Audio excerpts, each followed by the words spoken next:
Well, hello and welcome to the Magic Hour show for May 26th, 2015. I'm your host, Eugene Huo, and we've got a little bit of a special show today.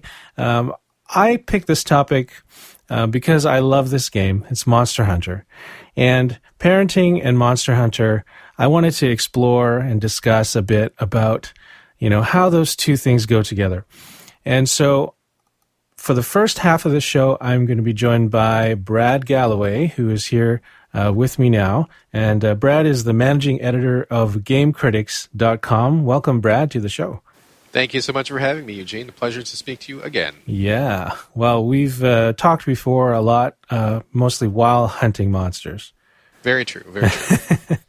But this is a good chance for me to just sit down with you and chit-chat about Monster Hunter and kind of what it means to you and also how it works into our parenting. So just to start off, what is your history, I guess, with Monster Hunter? Okay. Well, definitely a long-time Monster Hunter fan, and it's one of my favorite games of all time. Although it didn't start out that way.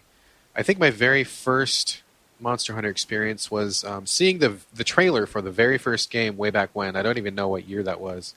But I saw the trailer, and I thought, man, that is like the most awesome looking thing ever. Like these giant weapons and giant monsters, and it just seems like so fantastic, so right up my alley, right? Mm-hmm. So when the game finally released, I was just really hyped, and I went out on day one and got a copy, and I believe it was the PS2. Must have been PS2, right? Does that sound right to you? I think that sounds right. Yeah, that sounds right. Yeah, I didn't play that one, but oh, okay. I think it is PlayStation 2, yeah. Yeah, it must have been PS. Yes, that's right, because it had the analog sticks. That's correct. So I went out and got the copy, brought it home, after being so hyped about, if you watch the trailer, it's all just just fighting and running and jumping and explosions and monsters and just awesome. And as anybody who has played Monster Hunter may know, that's not exactly how the game usually starts out. So, in that experience, I didn't know what was going on. It was barely any tutorials, practically none. It was hours and hours of go get this mineral, go farm for this thing, build this thing, and just walk around the village for a while. And I'm like, what is going on? This is nothing at all like I expected. And it did not leave a very good first impression. I got sick of looking for ore, and I finally got to one of the monsters. And it was just terrible. I'm trying to think of words to say that's not swearing. So give me a moment because I'm getting kind of stuck on that. But I don't know if anybody knows, but in the original Monster Hunter, you used the analog sticks to swing your weapon. It was supposed to actually simulate the attack you wanted to do. And as anyone might guess, that was just a mess, to say the least. Yeah. So I hated the game. I thought it was terrible. I thought, man, this is terrible. I feel like Capcom betrayed me. It was nothing at all like I wanted, and it's not cool. It's not fun, whatever. And I just kind of just stopped. I stopped caring about the series for a while. A number of years later, I won a copy of Monster Hunter Tri in a contest. So I won it for free, and I'm like, well, maybe there's something to this. It's still around. It still looks cool. Maybe they've improved it. So I gave it a shot, and I beat the campaign, the single-player campaign, in about 50 hours. But I have to be honest in saying that it just did not click. I didn't really understand a lot of the systems. I mean, I finished it, but I'm not really quite sure how. I just kind of stumbled my way to the end. And I just didn't feel satisfied with it, and I didn't really feel any mastery. Not even a lot of pleasure, even. But it was weird because usually when that happens to me with a game, I'm just like, whatever, I'm done with this, forget it. But for some reason, I just couldn't forget it. It just seemed like there was something else there that I just wasn't clicking with. So I heard a lot of people saying that Monster Hunter Freedom Unite on the PSP was really where it was at. And I got a copy of that. I had a PSP at the time. And I just was determined to just get into this game and just figure it out. Either figure it out or get it out of my system, right? Just go for it or just quit it. And it just really clicked. Freedom Unite was where it all came together for me. I started to really understand the systems. I really thought that Freedom Unite was a much better game than Tri. Deeper, more detailed, just really more interesting. Just everything about it just really clicked, and I got sucked in. I mean, I think I spent probably 350 or 400 hours with Freedom Unite, and that was when you had to claw. I don't know if anybody remembers, but to control the camera, you had to use your index finger on your left hand, and to move your character, you had to use your thumb on your left hand. So your hand was constantly in this claw shape, And it's crazy. And looking back on it now, I don't even understand how I even managed to put up with it for 400 hours. But I did, and I loved it. And then, ever since then, I was pretty hardcore. I mean, I went from that into 3 Ultimate, which was awesome. My wife and I did co-op, and we did like literally every single thing in the game that there was to do. And, then I went to 4 Ultimate, which is awesome, and we're still playing that right now. So definitely, at this point, a hardcore series fan for sure. Yeah.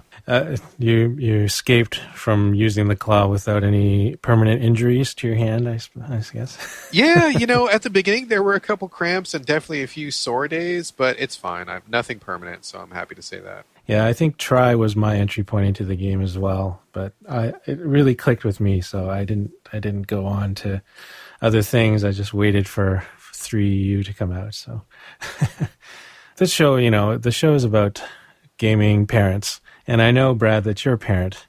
You've got how many kids? I have 2 kids. I have 2 boys. One is 6, and the oldest is 14. A good range of ages. Yep. Really good mix. It's kind of nice because they're so far apart in age that they don't really compete for anything, but they're still close enough to still get along and be friends. So it's not like a weird, like, you're my brother, but you're also my uncle kind of thing. It's just they still feel like brothers, but it's a good spread. Right. So I wanted to ask you this. Have you gotten your kids into playing Monster Hunter? Oh, of course, man. Of course. Absolutely. My youngest with me right now, he's really into 4 Ultimate. He plays it pretty much every day. He hasn't gone really far because he's, 6 is pretty young. He likes to do a lot of the gathering quests, and sometimes he'll have me and his mom host a room, and we'll go out, and Mom and me will fight the monster while he's kind of like either shooting from the side with a bow gun, or he'll like be in a different room. Because like when you get into some of the intense combat, it's a little too much for him. It kind of freaks him out a little bit, but he hangs in there quite a bit, and he's working his way up to it. That's cool. Yeah, it's really good. He's definitely a part of the team for sure. And my oldest doesn't play so much these days. He actually still lives with his mom in a different state, different relationship, different story. I mean, we're not really going to get to that today, but maybe some other show. Anyway, when he was a little bit younger, he was playing Freedom Unite with me, and that was a really interesting experience because we each had Vitas, and so I thought just the interface itself, like the claw, like I just mentioned, would be kind of a barrier. But he really picked it up. I think he was, I want to say maybe 10 at the time. And Freedom Unite is a much harder game than the other Monster Hunters that have come ever since. Capcom really dialed back on the difficulty since then. But Freedom Unite was pretty hardcore. And I really wanted to play it with him because I wanted us to be able to bond on something. And I gave it to him, and I just wasn't sure what he was going to make of it. And at first, it didn't go too well because it is a very difficult game. But he hung in there, and one summer that he was with me, he just threw himself into it. And we did a lot of co-op, and he actually G-ranked that summer. Wow. So, yeah, the 2 of us, we took on a lot of G-rank quests. Yeah, it's super awesome. I mean, I look back on that summer as one of my fondest memories because we just both were just, totally into it, talking about it every day, doing the quests every day, total teamwork. And, I carried him in the beginning, but, like, towards the end of that summer, he was more than capable of carrying his own. And I think one of the last fights that we did was the Crimson Fatalis, which in Freedom Unite is a really, really, really hard fight. It's a much different fight than it is in 4 Ultimate. And we were both light bow gunning. So if you know anything about Freedom Unite, you know how insane that sounds. That sounds insane. It's totally insane. And we both did it, though. We both had light bow gun. We both farmed him multiple times. And we almost completed like the entire armor set. So it was really a great moment because it just showed like, he could really rise to the challenge and get into it when he set his mind to it. And it was just great father-son times, Yeah. Oh, yeah. That's one of the things I think about when I think about Monster Hunter and how memories are formed when you play together, as a group. Even like, I still remember fights, monsters that you and I have played and done. And, some evenings when we got a bunch of dads together and we played, the things that happen and the stories that come out of it, really connect people. And, it has that, I think when you have a cooperative multiplayer game like that, those kinds of stories emerge from the gameplay sort of naturally. Oh, for sure. It's funny you mentioned that because we haven't gotten the dads together. I mean, we kind of been on different schedules, and every time I fire up for Ultimate, I'm like, oh, I should see if Eugene's on. And we should get the group back together. But well, it's been a while. I haven't been at the same level as you yet until very recently. So I just got to G rank and I got to G2 very recently. So. Oh, you passed me then. I'm still on G1. I can definitely I can finally hang out with you guys. Oh, yeah. Well, it's funny you mentioned the memories, though, because the last time you played was a while ago. It seems like, 2 years ago or something like that? Probably, yeah. It was through you, and I think, I don't know, we were doing some Duramboros or something like that. Yeah, that was what I was going to say. That was the classic one that I remember the most. It was like we were on one of the desert levels, and it was like the Rust Duramboros, and it was the big one. I totally remember that battle. Yeah. It was like this comedy of errors. Like we kept getting knocked around, and it was just, it was good times. Good times. Yeah. So the heart of this show today is really about Monster Hunter and parenting. And so I'm going to ask you, Brad, have you learned any lessons from Monster Hunter that you then were able to apply to parenting, or vice versa? If you learned something from being a parent that helped you in Monster Hunter. Oh, for sure. I mean, I definitely have learned a lot from Monster Hunter. I mean, the first rule that I have applied to real life is that whenever you kill an animal, make sure you get your carbs. Whenever we hit a deer with the car or whatever, I run out, get the antlers, get the hooves, get the meat. You can't leave it there, right? You got to use all that stuff. Sure. Pretty nice suit of armor out of that stuff. That's right. Seriously, though, nice I think coat. that it has... yeah, his coat is now my coat. No, lots of things. I mean, I think patience is probably one of the biggest things. I mean, Monster Hunter is not a game for people who have no patience. If you do not have patience, I guarantee you will not make it very far. And that's also true about parenting. If you are a parent who does not have a lot of patience, it's going to be a very rough road for you and your children as well. And your partner, it's going to be rough for everybody, because parenting, as tough as Monster Hunter is, and it is tough, I think parenting is a much more difficult challenge than any of the monsters that you face in that game. So it sounds a little bit corny, but seriously, so if you can make it through Monster Hunter, that's great, but it's really nothing compared to the stamina you need and the patience and the perseverance and the preparation and just everything you need to actually be a great parent. It's like Monster Hunter times like 1,000. Mm-hmm. So I think just going through those quests and, thinking about things in a logical way and examining what I'm doing. For example, going out on a quest, and if I fail one, I'm like, I wonder what happened. Did I not bring the right potions? Should I have brought something else? Was I wearing the wrong armor? Was I wearing an armor that's weak to whatever that monster spits? I mean, what was the problem? Like, you think about it and you kind of absorb it and you come back with a plan of attack the next time, right? Well, it's the same thing with parenting. When I set out to do something with my family, with my sons, and I'm like, okay, well, my goal today is XYZ. Like, we're going to have a good time at the park, or we're going to go learn something at the museum, or, anything like that. And if it doesn't go well, I mean, it makes me think, oh, man, what happened? Was it that the kids were hungry and so they were crabbing when we got there and it was my fault because I didn't bring snacks? Or is it just like they were in an outside mood and we should have gone to do something more active, and was it my fault for not observing the mood that they were in? I just went ahead with the plan and didn't really change it to suit their needs. Mm-hmm. So it kind of makes you, that reevaluation is something that I think I've really brought from Monster Hunter into my parenting. And that's been a very valuable tool for sure. Yeah, I think you mentioned that observational aspect. Definitely Monster Hunter is one of those games where if you just charge in and, like try and wail away at a monster, they're going to kick your butt because they have moves that you don't know and you're not paying attention and you're just going to get wiped out. But, to be an observer of your subject, then you begin to see their patterns. You begin to, the tells, right? It's all about those tells. When they put their back foot this certain way, then they're about to do a certain type of attack. And, the same thing could be said for, your kids' moods or your kids, different times when they might suddenly, get angry about something or react a certain way.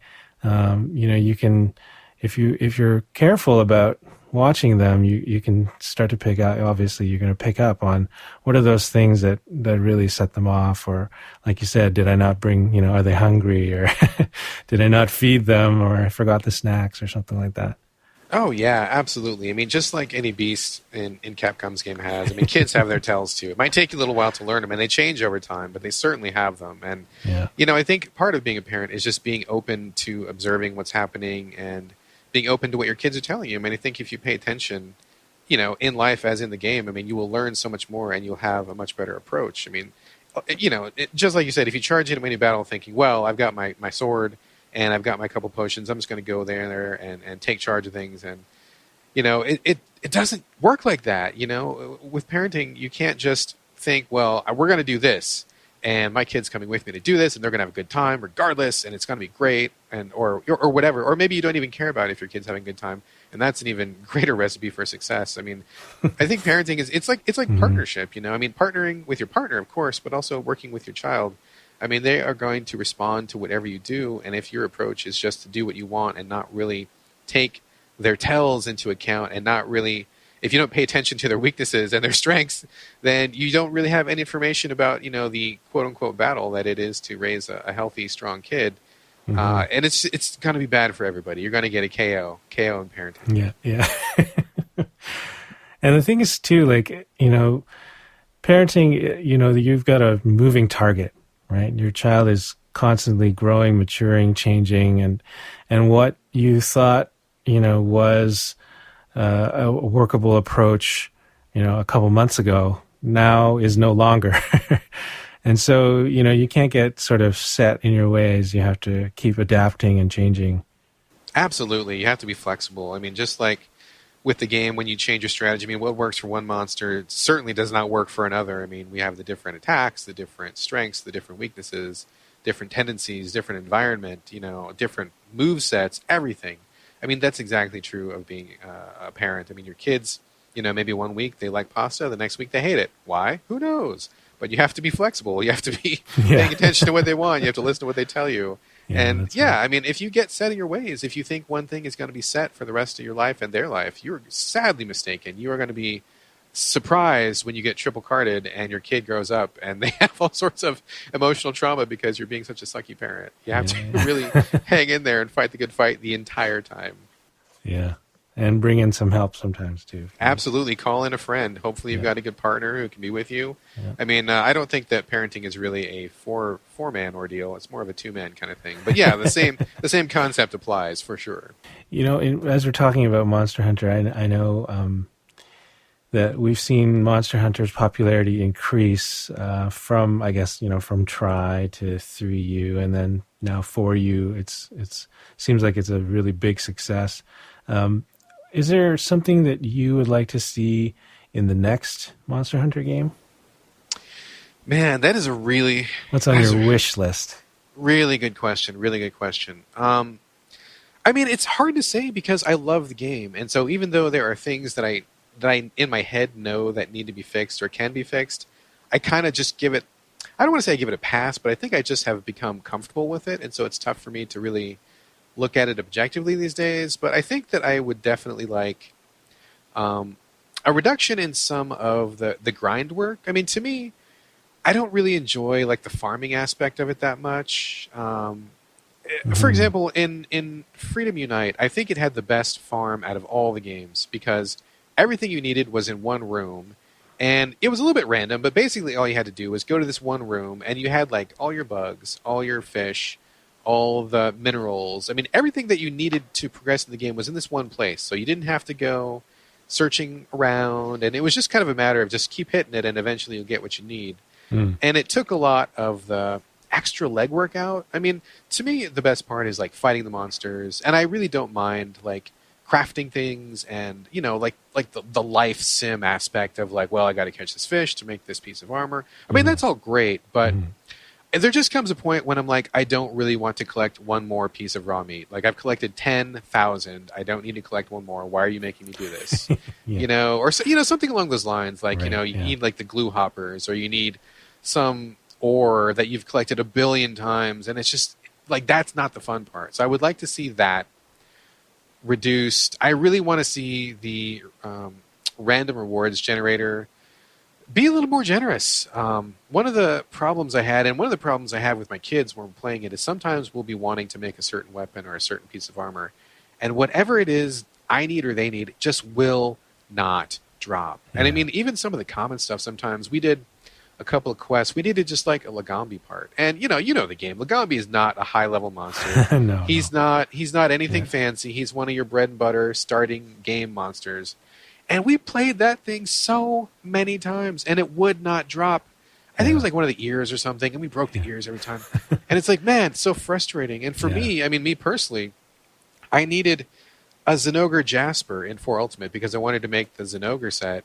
And the thing would, I can't even tell you how many times I killed the Zinogre. In fact, I made the Stygian Zinogre set. I made multiple Stygian Zinogre sets before I made the Zinogre set because that Jasper just would not drop. It was so frustrating. So I really want them to kind of knock that off because I think that's one of the things that is not fun. To me, it's just not fun. So that's what I would like to see less of.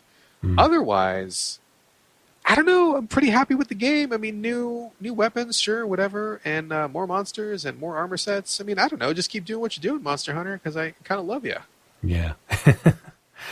And I think once you get hooked into it, you start to overlook some of those rough edges that hold some people back. Yeah. But you know what? You know what? There's one other thing that I would really like for Monster Hunter. Go for it. And Because I know that Capcom really listens to this podcast, so they're paying close attention. Okay, so Brad, go ahead. We'll retweet it. We'll get them to listen. I know Capcom people follow my feed. We'll get this in the proper ears for sure. But no, the thing that I want, and this is going to be the hardest thing. In fact, this might even be kind of a mission impossible. But I would really love Monster Hunter to be on a real system like the PS4, with some real horsepower behind it to make those monsters look awesome, to make the environments look awesome, and to have much easier and more robust online. I'm really happy with the way that the 3DS in 4 Ultimate has online now, the first true online finally, which is great. But I mean, I think that the time is ripe right now. So many people are playing MMOs, and so many people are used to how Monster Hunter is, like at its core. With a little bit more education and a little bit more outreach, I think that a lot of people would really dig this game a lot. But, I mean, just to be perfectly frank, and I still love the game, so I'm not knocking the game, but it barely runs on the 3DS. I mean, I think it's pushing the system to its absolute max. The game doesn't look anywhere near as good as it could look. If you don't have the new 3DS, then there's some animation issues here and there. It's an awesome game, and it just deserves more power. But, I realize that since Japan is so mobile-centric and train-centric and local co-op-centric, that's really like how Monster Hunter, gets its hooks in the entire nation. We don't live like that, though, anywhere. I mean, in the States, that's not a thing that ever happens for me. I'm guessing most people don't have that experience either. No, and it would really be great. Yeah, it would be great if Capcom would kind of acknowledge that and say, hey, well, here's the Gaijin version where you're on PS4 and you use regular online because no one rides the train with Monster Hunter, right? So better system and better online is what I would really, really like the most, for sure. Cool. Thanks, Brad, for all your insights and all your sharing today. Absolutely. It's totally a pleasure to talk to you, man. Yeah, really a you pleasure. too. You too, Brad. Well, speaking of Gaijin, our next guest coming up after the break is none other than the Gaijin hunter himself, Adam Evanko, so stick around for that.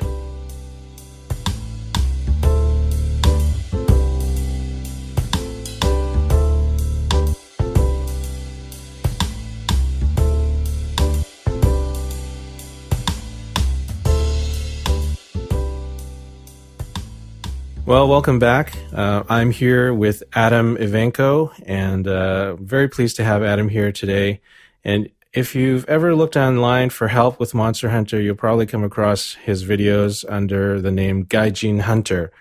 And Monster Hunter is one of those games that really benefits from a teacher-student relationship. And Adam is definitely in the teacher master category. We bow down to you, Adam.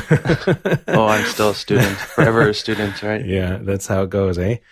Well, thank you for coming on the show. We're so glad thanks to for have having me. When I started thinking about putting together the show for the Magic Hour, I was thinking, who can I get on the show? And then I discovered that you're a parent, and then I was like, that's awesome. I wonder if we can get Adam on the show, and we're so happy that you agreed to just do this interview with me.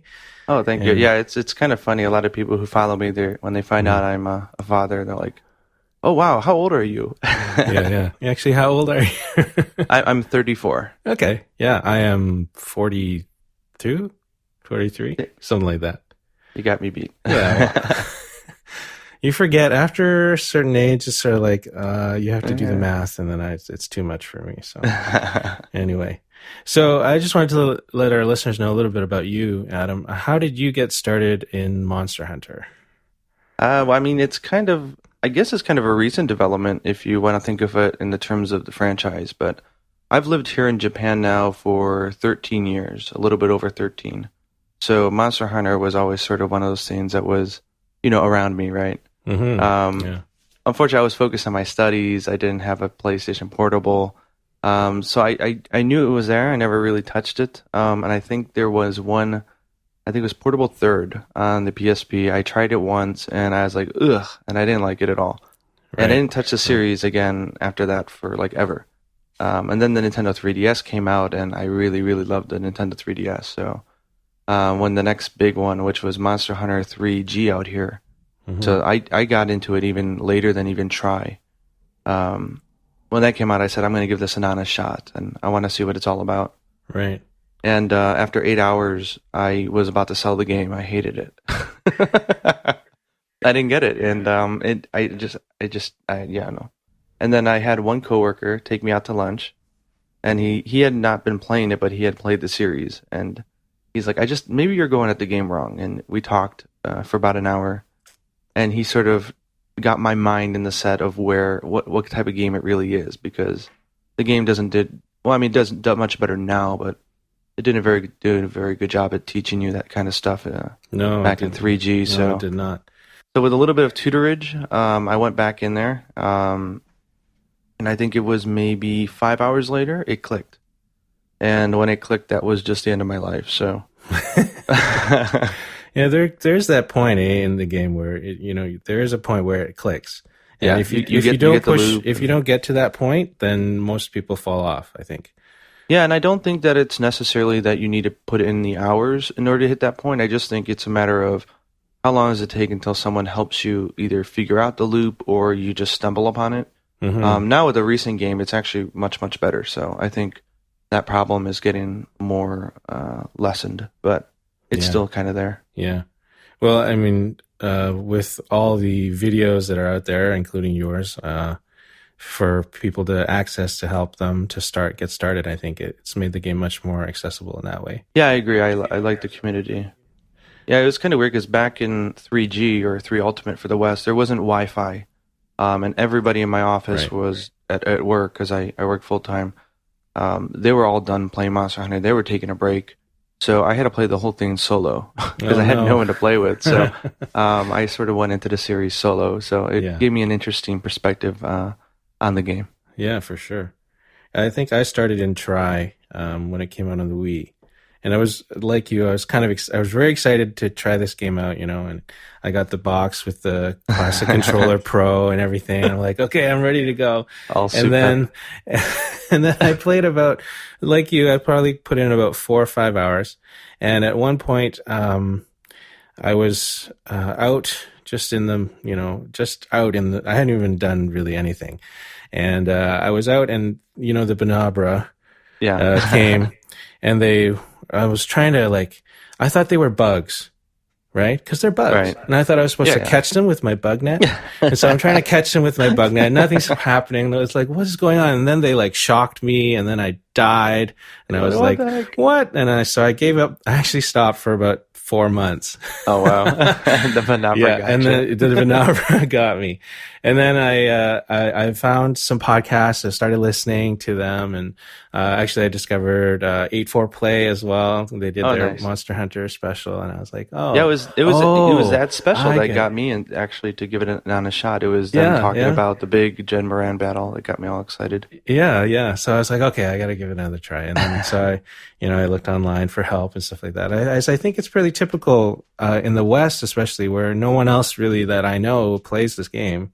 Yeah, it's true. It's not as a commutable thing as it is out here. Mm-hmm. So just as an estimate, how many hours do you think you've put into the game? Now, I know do a lot of video making, I kind of know because we were talking about this on my Tumblr blog, and I actually went in and looked at my game saves and sort of calculated it all up. And it was a little funny because you got to remember I started at 3G. So that was only, maybe 2.5 years ago. Right. So in 3G, I put in 1,200 hours. Okay. In Monster Hunter 4, I put in 600, 4G, 700, and then an additional 250 in the past games playing. So we're talking like, I think 2,800 hours or so. I'm coming near 3,000. Yeah. Did you go back to the previous games after? Yeah, I did. So after I did 3G, I was so excited for 4, and I knew that a lot of the second generation monsters were coming back, and I had never faced them. So I went back and I spent about, I want to say, 100 hours on Freedom Unite, which here was Portable Second G or something. And then I did about another 150 hours on Portable Third. Right. And then I was just to kill the time. Yeah. And then I'm not even counting in the time I put in for you, and I probably put in a good 300 hours or so on that. So I'm probably over 3,000. Wow. Yeah, that's a lot of time. That's amazing. But living in Japan though, it's the commute. I had a very long train commute to work. I still do. I'm on the train. Yeah. Like 2 hours a day. I was on the train for 3 hours a day, round trip. Right. So that's a lot of hunting time. You know what I mean? For with sure. the 3DS. Yeah. So yeah. You add that in a lunch break, a few hours before you go to bed, and you'll get that time in no time. That's pretty awesome. But if I thought about the time that I actually spent making like videos and blogging, it would be ridiculous, because I figure I've spent about 400 hours or so making videos just this year. Right. Yeah. And I've probably spent a lot more blogging since I started blogging back in 3G. But it's been fun. 3,000 hours and going strong, so to say. Here's to another 3,000, right? Yeah, that's awesome. What inspired you actually to start making videos for Monster Hunter? Actually, it was kind of like you were talking about. I was so lost, and then I finally found the game, and then I was so excited. I wanted to go online and learn more about the game. And that's when I found there's a YouTube user called Shepard. He's from the Teamwork podcast. Yeah. And that was another podcast that his inspired me videos, as well. like, I loved them. He did like really great narration. He's a very nice guy, and he really thorough, right? And definitely geared towards people who didn't know what they were doing. So that was always in the back of my head for the last 2 years. It's like how inspired I was by his videos and how much they helped me enjoy the game more. And then as I started meeting people here and going out for dinner, and then, hey, I don't know about Monster Hunter, tell me about it. And then I tell them about it, and then I find out they later went on and bought the game and they enjoyed it. It was just a really great experience knowing that I can help bring it to somebody. So it all came together when the new 3DS came out, and I had an extra 3DS now lying around. I said, you know what, because the 4U was about to come out, and the English community and the marketing was going really well, and there was a really community there, and I wanted to help them out. So I went ahead and forked up the money to get my older 3DS modded so I can do video. And that started actually in January or so this year. So it's relatively a new thing that I've been doing, but it's been going good. Yeah. You only started doing videos in January? Yeah, I've been vlogging since 3G, but I only started doing videos really in January. And it's been really taken off, eh? I went from, I think, 200 followers in January to 57,000, I think, as of yesterday. Wow. That's amazing. Yeah, you got to thank the wonderful marketing and push that Nintendo and Capcom have been really trying to push this game for the West. And it's the right time. It's the best version of the game. So have you noticed like the interest sort of increasing amongst your, I guess, peers and I guess in Japan it's a little bit different, but in the West, definitely 4 Ultimate, it seems to be a huge success. Oh yeah, absolutely. Even going back to when I was blogging about like 3G, 3U, and Monster Hunter 4, like I may have gotten a few responses here and there, but now people are genuinely really interested in learning about the game and excited about it, and it's just blown up, like you said, and that's sort of like I saw the wave coming and I wanted to be part of it, so that's where I sort of buckled down and made a channel and got all serious about helping out people. Yeah, well, that's awesome. So the focus of our show today, this is a show for parents and parents that play video games, and I know your dad, and so I was wondering, what lessons have you learned from Monster Hunter that apply to parenting, or vice versa? If you've learned something from being a dad that has applied to your Monster Hunter play. It's a good question, really.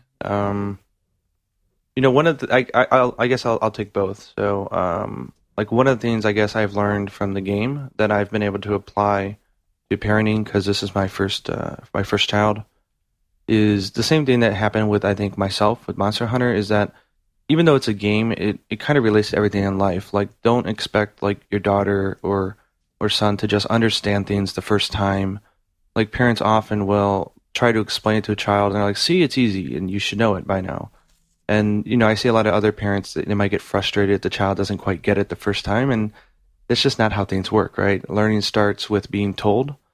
And I think this also helps with the videos that I did, that I think real comprehension comes from doing. So being able to explain things to my daughter and then having her do them and then seeing her eyes light up and I can tell she gets it. It's like the same principle, right? With video games, the trial and error, the thinking, it's almost like a scientific method, right? Like, what happens if I jump into this wall? Okay, what happens if I do that? And it's great. And letting your daughter or your son explore and figure those things out instead of just trying to dump all of it on them as a lecture and just think that they get it is, I think that applies overall to everything, and I could see that in games as well. Yeah, I mean, you really need patience, I guess, when you're approaching teaching in that sense.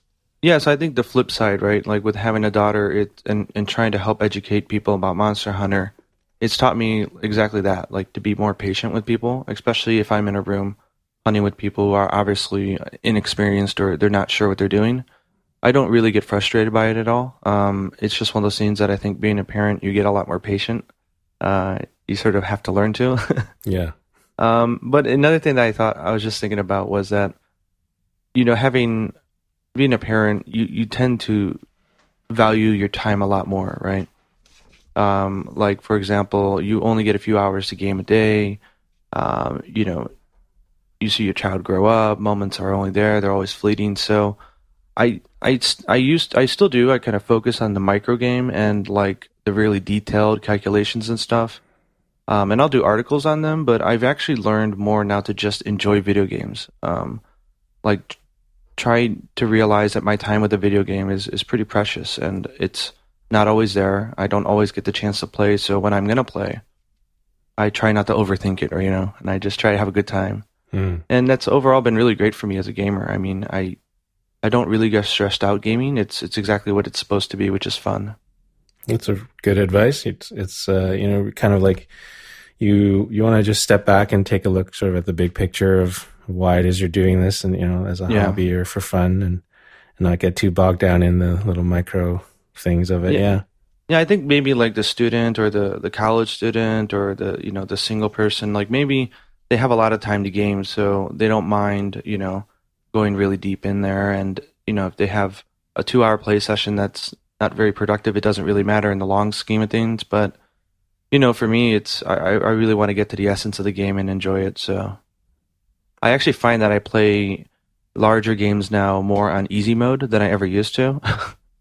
Like, I'll play a game on normal or hard difficulty once, and I'll enjoy it, and then like, okay, now what I want out of this game is the story, so I'm gonna kick it down a little bit. Luckily, Monster Hunter is so portable. You can just do it on the fly and as much as you want. So chipping away at it is totally good. Mm-hmm. How do you sort of reconcile the fun of Monster Hunter, but yet the sometimes extremely frustrating nature of the game? I mean, I guess I'm in a little too deep at this point, so I'm trying to think of what is frustrating the game. I actually don't really get frustrated with Monster Hunter, except for maybe a rare drop or something. Yeah, the desire sensor. Yeah, I get you. But I think that also goes into, again, if you're only using the best weapon, you're only playing the most efficient way, it actually becomes a chore. So when you don't get that item, you get really upset. Mm-hmm. But if you're going into every hunt saying, okay, well, I'm probably going to have to hunt this guy like 10 times, maybe more.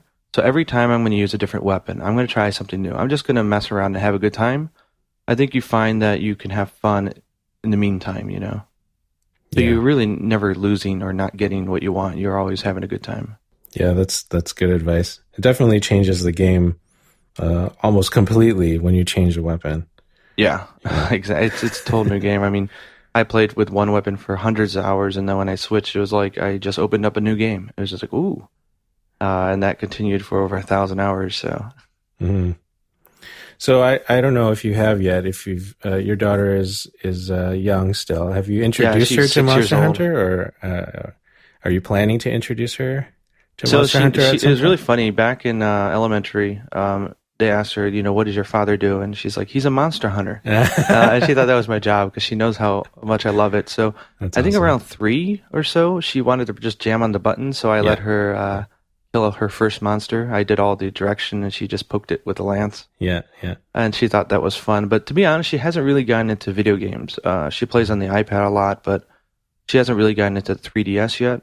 Right. And I've thought about that, like, how much, because I really want her to play it, and I really want to play with her. But, I guess my philosophy on parenting is that it's my job to introduce her to like a wider range of things. Mm-hmm. But it's ultimately up to her to decide what she's interested in. So, I'll keep shoving it and saying, hey, look at this. Hey, why don't you give it a shot? But, I'm not going to force it down her or anything.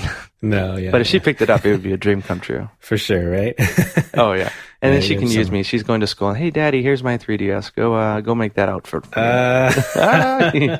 Because, some Japanese guys get that. Yeah. And even the mothers, like on Pokemon, they'll be grinding for their children on the train. Oh, wow. It's really funny. The things you do to make your child happy, right?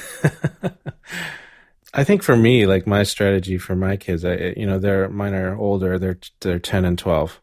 Okay. And so they we've always had a Wii. We've never really had the other systems, and now we've got the Wii U, and they've got 3DSs, and I find that a game like Monster Hunter, really where they get hung up on is like the camera controls, trying to figure that out, because they don't play a lot of those types of games where you have a right stick camera control.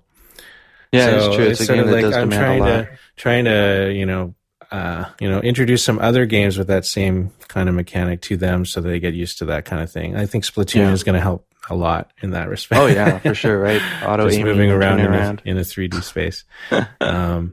But I remember when they were really little, and I was playing Try on the Wii, and we came up to, and I had to get some raw meat, and I had to kill those Aptonauts. And I came up to them and I killed them, and my daughter's like, no, don't hurt them. They're so cute. They're not doing anything. My daughter, I guess, was a little bit less compassionate. She saw me kill, and she's like, okay, now we can listen to the meat song. And cook some meat, cook some meat. They did like the meat song. This is true. This is true. Well, I just wanted to leave this conversation with one final thing. If you had one wish for the Monster Hunter series going forward, what would you like to see in the game? I don't know if it's about seeing it in the game, but I think for the series, I just want it to grow more. I would love to see the localization gap be shortened a little bit, even though I know how hard that is. I just like that the whole world is enjoying it right now. You've got the West, you got the East, you got everybody, right? So I just think that the cooperative gameplay is something I'd like to see spread more. And it's just there's so many games out there that are so competitive, So seeing a game that's built around positive community and it's not that, hey, I'm better than you or anything like that. Like, for the most part, it's really cooperative. So I just want to see the series grow. As far as like what I'd like to see in the game, I'd like to just see some new monsters. I mean, there's always a good handful for every game, and they're always really cool. But I would love to see a whole new generation of monsters. I think that would be pretty cool. Cool. Yeah, I definitely agree with you there. That would be great to see. Well, thanks, Adam, for your time today. And thanks for having me on. Appreciate you sharing your stories with us. And here's to many more hunts to come. Exactly. Thank you. Great. Cheers. Okay, cheers. Well, that about does it for our show this week. If you want to get in touch with either of our guests, Brad Gallaway, you can find him on Twitter at Brad Gallaway. And Adam Evanko can be found on Twitter at Evanko. For myself, Eugene Huo, you can find me at GamerParent, and of course on the website at gamerparent.net. You've been listening to The Magic Hour Show. I'm your host, Eugene Huo. The show is available directly at www.themagichourshow.net, and you can also download this podcast on iTunes or Stitcher. If you really like the show, please remember to leave a rating and review. We really appreciate it. Thanks for listening. Until next time, happy hunting.